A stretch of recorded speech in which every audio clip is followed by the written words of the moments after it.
네, 안녕하십니까. 에너지전환 포럼의 임재민입니다. 아까 그 본부장님께서 정말 3시간 이상 엄청난 토론들을 했다라는 그 분과가 아마 저희 분과 아닐까 싶은데요. 사실 영농형 태양광에 대해서 아시는 분도 많지만 사실 고민하고 논쟁하고 하는 것도 중요하지만 어떻게 하는 것이 더 중요하기 때문에 영농형 태양광에 대해서는 많은 논의들이 있었습니다. 영농형 태양광은 쉽게 말하면 밑에는 농사를 그대로 짓고요. 그 위에는 태양광을 발전을 하는 시설입니다. 어, 영, 단순히 농지가 없어지는 거는 농지가 없어지는 걸 끝나는 것이 아니라 생물 다양성이라든지 그리고 농업 식량 안보 문제와도 사실 연결될 수 있는 부분이기 때문에 많은 농민들이 반대가 있었습니다. 그래서 농지가 없어지는 방식이 아니라 농지를 지키는 방식에 대한 고민이 필요하다는 논의들이 계속 되어 왔습니다. 그러한 측면에서 영농형 태양광이 지금 각광을 받고 있고 많은 논의들이 이루어지고 있는데요. 영농형 태양광에서 가장 중요한 부분들은 발전 시설로서 관점을 갖고 접근하는 것이 아니라 이것을 적용해서 어떻게 농업에 도움을 줄 수 있는지 농업의 관점에서 접근하는 것이 가장 중요하다. 이런 것들이 저희 논의에서 핵심 화두였습니다. 특히나 영농형 태양광은 대한민국에서 그리고 경기도에서 부각될 수밖에 없는 이유가 있습니다. 국토 면적 대비 전력 소비량을 제가 전 세계를 OECD 국가에서 해보니까요. 압도적인 1등입니다. 그러니까 소위 아리백이 한국이 안 된다라고 말씀하신 많은 분들이 대한민국 국토가 좁다. 근데 에너지 소비가 너무 많다라고 이야기합니다. 그렇기 때문에 태양광만을 위한 땅이 없기 때문에 특히나 경기도 같은 경우도 지가가 높기 때문에 태양광과 복합적으로 활용하는 복합부지 활용이 굉장히 중요합니다. 오른쪽을 보시면요. 전국 농업 경지 면적입니다. 계속해서 줄어들고 있습니다. 또 개발에 따라 줄어들고 있고요. 농업을 하시던 분들이 농업을 포기하면서 농업 경지 면적이 줄어들고 있습니다. 최근에 발표됐는데요. 그 중에서도 경기도가 농업 경지 면적이 가장 빨리 줄어들고 있다고 또 발표되기도 했습니다. 그런데 이 개발에 의해서만 사실 농지가 줄어드는 건 아닙니다. 농민들의 소득이 줄어들고 있기 때문에 도농 간의 소득 격차가 커지기 때문에 농업을 포기하고 도시로 나가고 그러면서 이제 농지가 소멸하고 있는 현상들이 발생하고 있습니다. 이런 측면에서 농지를 지키면서 에너지 전환을 어떻게 할 수 있을까에 대한 고민이 사실 영농형 태양광으로 연결된 거고요. 농민들의 소득을 높여서 농촌에 정착하고 정주 환경을 개선하고 그러는 한편 농지를 지키고 또 그러는 한편 새로운 농촌에서의 새로운 활력을 만들어내는 것들이 필요하다. 이런 차원에서 영농형 태양광이 굉장히 한국 사회에서 특히나 경기도에서 중요한 것 같습니다. 그러면 영농형 태양광이 과연 농지랑 태양광을 같이 할 수 있느냐에 대한 고민들이 많은데요.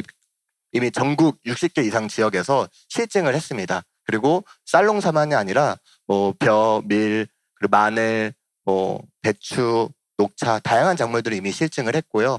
어떤 작물에 있어서는 오히려 영농형 태양광을 함으로써 생산량이 더 늘어나는 경우도 있고 어떤 작물에 있어서는 5%에서 최대 20%까지 줄어드는 작물들도 있었습니다. 그러나 대부분은 같이 했을 때 농업 소득 측면에서는 대규모로 좀 늘어나는 것들을 확인할 수 있었습니다. 그런데요, 저희가 사실은 이제 다큐멘터리를 찍으면서 영농형 태양광에서 국내랑 해외의 실증단지 현장들을 많이 다녀왔습니다. 그런데 영농형 태양광이 단순히 농업의 소득을 높이고 농지 면적이 줄어드는 관점으로만 접근하는 것이 아니라 이게 기후위기 대응에 있어서 기상이변이라든지 기후 적응 측면에서도 새롭게 적용하고 있는 것을 확인할 수 있었습니다. 냉해, 우박, 가뭄, 폭염으로부터 농작물을 보호하는 시설이 될 수 있었고요.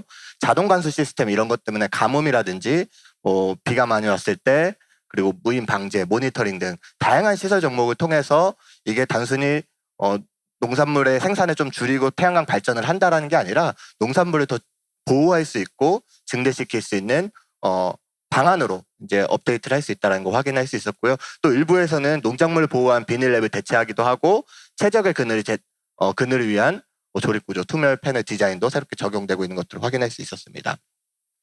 그리고 농작물에 있어서 가장 많이 줄어드는 게요. 일조량이 많이 필요한 벼입니다.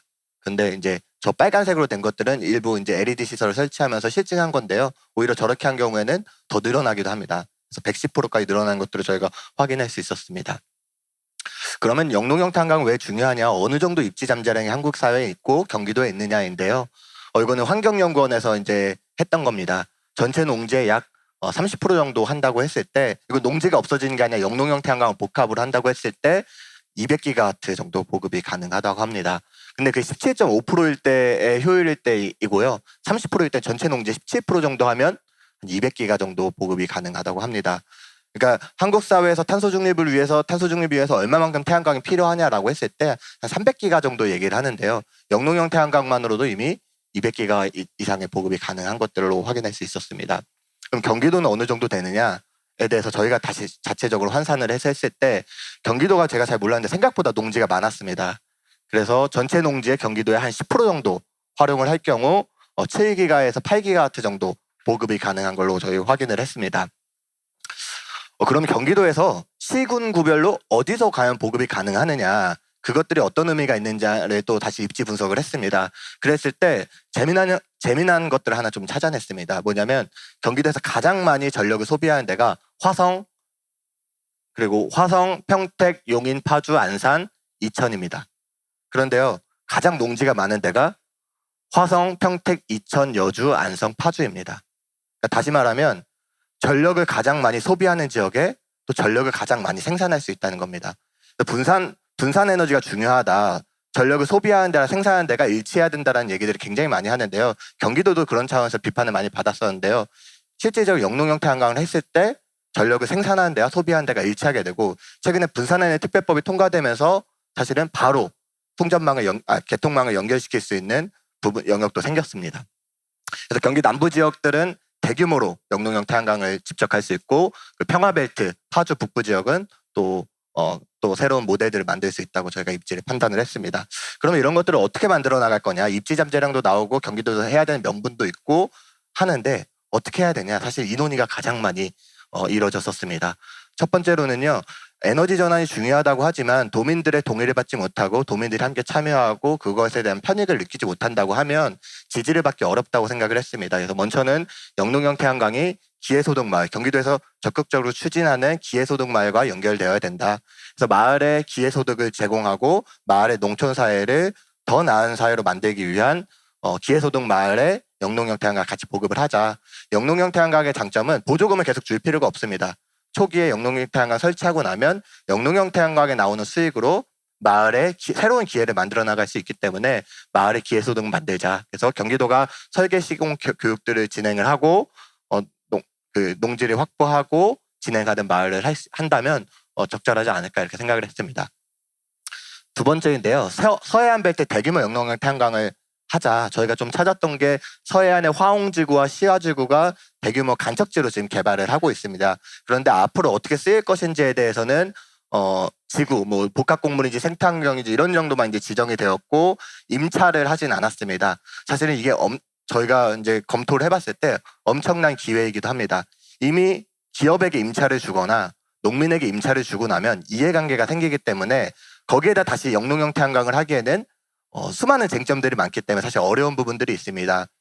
이런 부분들에 있어서 좀 슬기롭게 해결할 수 있는 방안으로 복합공물 단지를 영농형 복합공물 단지로 하자. 스마트형 영농형 복합공물 단지로 지정을 하면 애초에 영농형 태양광이 들어가는 걸 전제로 농업시설이라든지 농업 방식에 대해서 적용을 하게 되면 영농형 태양광도 할 수 있고 거기에 적합한 농업 방식에 적용을 할 수 있기 때문에 사전에 지정을 하고 거기에 적합한 방식으로 임차를 하는 방식으로 한다고 하면 농민도 도움이 되고 또 발전 사업에도 도움이 되고 또 대규모로도 할 수 있다는 또 경기도의 모델을 개발할 수 있다고 생각을 했습니다. 그래서 그렇게 했을 경우 복합공물 단지로 했을 때 약 1.7기가와트 정도 보급이 가능하다고 판단을 했습니다. 그런데 복합공물 외에도 수출원예, 일반원예, 친환경 축산도 사실은 영농형으로 같이 할 수 있기 때문에 실제 양은 이거보다 더 늘어날 수 있다고 저희가 판단을 했습니다. 다음은 아까 말씀드렸던 것처럼 영농형 태양광 단지가 실제 아리백을 필요로 하는 기업들과 그리고 아리백을 공급할 수 있는 지역이 같이 있기 때문에 기업과 농촌을 함께 상생하는 모델로 만들 수 있겠다. 그래서 기업과 농촌을 상생하는, 기업은 아리백으로 더 경쟁력을 갖추고 농촌은 새로운 농촌 문화와 농촌 시설로서 더 경쟁력을 갖출 수 있는 모델을 할 수 있지 않을까라고 생각을 했습니다. 다만 이 부분에서 가장 중요한 부분들은 기업은 어쨌든 간에 아리백을 한다고 하지만 조금 더 기업의 관점에서 수익을 내는 것을 고민할 수밖에 없습니다. 그렇기 때문에 경기도는 오히려 농민들의 관점에서 어떻게 농업에 도움이 될 수 있는지, 농업 R&D를 할 수 있는지, 또 영농형 태양광과 해서 농작물에 대한 혁신을 어떻게 할 수 있을지, 또 농촌의 정주 여건이라든지 농민들의 마음들을 어떻게 돌이킬 수 있는지에 대한 접근하는 것이 훨씬 더 중요하다고 판단을 했습니다. 그래서 농촌은 재생에너지 전력을 공급하고 그리고 기업들은 농촌 사회를 도와주고 그리고 경기도는 농민들이 영농형 태양광이 들어오기 전보다 들어온 이후에 농업이 훨씬 더 잘 될 수 있는 방안들을 연구하고 지원해서 같이 만들어 나가는 모델을 만드는 것이 가장 중요하다고 판단을 했습니다. 그러면은 이렇게 좋아 보이고 하는데 어떻게 이런 것들을 무엇이 가로막고 있는지에 대해 저희가 검토한 내용입니다. 첫째는 입지 마련입니다. 아까 법제도 통과가 되게 필요하다고 했던 것들이 현재는 영농형 태양광을 하고 싶어도 모든 태양광은 농지에서 하기 위해서는 잡종지로 농지를 전용해야 됩니다. 그러니까 농지가 없어지고 난 이후에 다시 영농형 태양광을 해야 되는 상황들이 있고요. 두 번째로는 농지 자체 일시 사용 허가를 할 수는 있지만 현재 법상으로는 8년밖에 되지 않습니다. 그렇지만 최소 20년이 돼야 되는 부분들이 있기 때문에 이런 부분들에 있어서 법률 검토 개정이 필요한데요. 하지만 지금의 법률로서도 사실은 할 수 있는 방안들이 있습니다. 그건 뒤에서 좀 설명을 드리도록 하겠습니다. 실제 영농형 태양광을 하고 싶어도 그리고 경기도에서 이격거리가 있기 때문에 이거는 뭐 시군구를 통해서 협조를 통해 해결해야 되는 부분들이 있고요. 대부분의 전남이나 이런 데서 영농형 태양광은 하고 싶어도 사실 선로 개통 용량 때문에 하지 못하는 부분들이 있습니다. 그렇지만 경기도는 수요지랑 연결되어 있기 때문에 개통상의 장점들이 있고요. 수용성은 아까 말씀드렸던 다양한 방안들의 모델을 해서 하면 해결할 수 있다고 생각을 합니다. 그리고 수익성에 대해서도 얘기를 하는데요. 사실 영농형 태양광이 지금 경기도에서 얼마 전에 발표한 산단 태양광보다 구조물이나 이런 게 상대적으로 간결하기 때문에 사실은 수익성은 더 높은 걸로 저희가 확인을 했습니다. 그리고 단순히 영농형 태양광이 태양광 발전 수익만이 아니라 고부가 가치 농물작물이랑도 연계할 수 있기 때문에 규모와 집적화가 가능할 수 있다고 생각했습니다. 그래서 이제 법률 개선들인데요.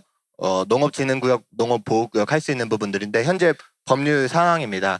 농업인을 위한 영농형 태양광 발전사업 지역법이 지금 발의가 되어 있는데 아직 통과가 되고 있지 않은 상황인데요. 현재까지 통과된 거는 스마트 작물 재배 시설 타용도 허가입니다. 그러니까 농업에 도움이 되는 스마트 작물 시설에 대해서는 타용도 일시 사용 허가가 그 시설물의 수명까지 할 수 있는 부분들이 있는데요. 거기서 핵심은 농작물에 도움이 돼야 되는 겁니다. 오히려 농작물을 줄이지 않고 도움이 되는 방식으로 하는 경우에는 가능하고요. 두 번째는 농촌공간계획법입니다. 그래서 농촌공간계획법에 따라서 그 재생에너지 지구로 지정되고 농촌 사회가 더 나아질 수 있다고 하면 농림부 지정하에 따라서 영농형 태양광을 할 수 있습니다. 다음은 이제 분산에너지 활성화 특별법인데요. 특구 지정을 통해서 소비지와 공급지가 일치되고 그러면 규제 특례를 받을 수 있는 부분들이 있습니다. 그런데 이런 부분들을 하기 위해서 가장 중요한 거는 농림부의 동의가 필요합니다. 그리고 농림부뿐 아니라 농업인들이 이게 농업인들이 진짜 도움이 된다라는 지지가 필요해서 그런 부분들에 있어서는 경기도 농림국의 역할이 굉장히 중요하다고 생각을 합니다. 그래서 이거는 이제 경기도가 이런 것들을 산발적으로 하기보다는 조금 더 계획 입지하에서 모델에서 많은 농민들과 도민들이 참여할 수 있는 방안들을 마련하는 게 중요하다고 생각해서 이렇게 내용을 넣었습니다. 그래서 공공주도로 영농형 태양광을 개발을 해서 입지를 마련하고 많은 분들이 참여할 수 있는 모델을 만들고 그리고 사업자들도 그 이후에 이제 참여를 시켜서 경기도에 좋은 모델을 만드는 것들이 중요하다고 생각을 해서 공공주도 영농형 태양광 개발을 좀 제안해 드렸습니다. 그리고 세 번째는요. 영농형 태양광에 대해서 잘 모르시는 분들이 많습니다. 농민분들 잘 모르고 반대하시는 분들이 많은데요. 제가 다큐멘터리 제작해서 보여드리고 났을 때 이 내용에 대해 제대로 이해하고 난 이후에는 동의하는 비율들이 굉장히 많이 높아졌습니다. 내 논에도 성취하겠다, 법률 개선에도 함께 하겠다라는 농민들이 굉장히 많아진 것들을 확인할 수 있었습니다. 그래서 도민들을 대상으로 교육할 수 있는 프로그램들을 경기도가 해야 인식도 높아지고 같이 참여시킬 수 있지 않을까 생각을 했습니다. 그리고 재원 조달인데요. 경기도에서도 일정 부분 재원 조달도 하고 여러 가지 농어촌 상생 협력 기금들도 있고 그리고 기업들이 ESG 경영 활동으로 농업을 지원하는 부분들도 있습니다. 그리고 발주법, 송주법 등 전력기구 활용 방안도 필요하고요. 그리고 실제 이게 수익이 나는 부분들이기 때문에 도민들이 함께 참여할 수 있는 방안들을 마련하는 게 중요하다고 저희가 생각을 했습니다. 이상으로 발표를 마치도록 하겠습니다. 네,